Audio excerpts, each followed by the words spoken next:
น่าจะมีส่วนแสดงออกนี้คือnhờក្នុង Facebook TikTok ឲ្យយើងមករយៈនេះឃើញល្បីខ្លាំងទៅលើមុខងារ AI នេះអញ្ចឹងយើងចូលទៅធ្វើទាំងអស់គ្នាទៅពួកអីបើយើងចង់បានរូបភាពដែលប្លែកភ្នែកអីចឹងណា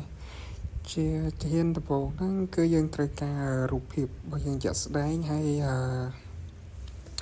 យើង copy អក្សរហ្នឹងហើយចូលឆាត PPT ឬក៏ឆាត mini អញ្ចឹងយើងគាត់ copy ភ្ជាប់ជាមួយនឹងរូបភាពហើយយើងចុចបញ្ជូនទៅនៅ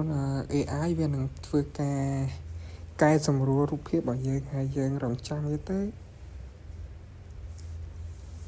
ហើយនោះយើងនឹងទទួលបានរូបភាពមួយដែលថាស្រស់ស្អាតហើយនឹងប្លែកភ្នែកមែនតើយើងអាចយកផុសលេងក្នុង social media ដូចជា Facebook story អីចឹងវាងាយទេយើងគ្រាន់តែ copy អក្សរហ្នឹងហើយយើង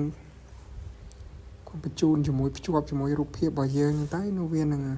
generate ឲ្យយើងហើយអក្សរដែរចាំខ្ញុំតម្លាក់នៅក្នុង comment ខាងក្រោមគ្រាន់តែបងប្អូន copy យកទៅផាសនៅក្នុង AI ទៅឆាត PPT និយាយទៅ AI មានច្រើនប៉ុន្តែ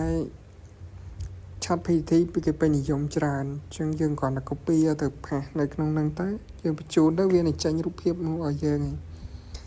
មើលទៅថាវាស្រស់ស្អាតឬក៏ប្លែកភ្នែកមែនតើវាមានច្រើន style មែនតើយើងគ្រាន់តែបដូរអក្សរដែលយើងទៅបញ្ជូនហ្នឹងទៅនោះវានឹងកែឲ្យយើងចាំខ្ញុំតម្លាក់អក្សរហ្នឹងនៅក្នុង comment បងប្អូនគ្រាន់តែ copy យកទៅផាសទៅវា